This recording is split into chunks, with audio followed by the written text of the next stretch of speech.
જૂનાગઢના માળિયાહાટીના તાલુકાના પાણીદ્રા ગામે કથિત લઠ્ઠકાંડની ચોંકાવનારી ઘટના સામે આવતા સમગ્ર પંથકમાં ખળભળાટ મચી ગયો.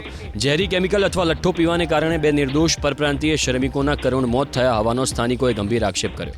પૂર્વ તાલુકા પંચાયત સદસ્ય પિયુષ પરમારે પોલીસ પ્રશાસન અને બુટલેગરોની મિલીભગત સામે આકરા સવાલો ઉઠાવતા આક્ષેપ કર્યો કે એક શ્રમિકનું મોત ગામમાં જ થયું હતું, જ્યારે સિવિલ હોસ્પિટલમાં થયેલા બીજા શ્રમિકના મોતને હાર્ટ એટેકમાં ખપાવવાનો નકામો પ્રયાસ થઈ રહ્યો છે.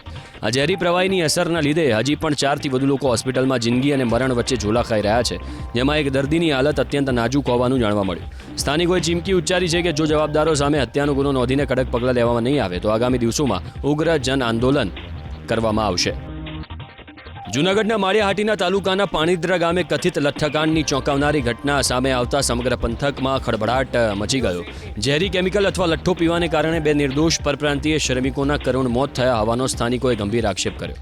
પૂર્વ તાલુકા પંચાયત સદસ્ય પિયુષ પરમારે પોલીસ પ્રશાસન અને બુટલેગરોની મિલીભગત સામે આકરા સવાલો ઉઠાવતા આક્ષેપ કર્યો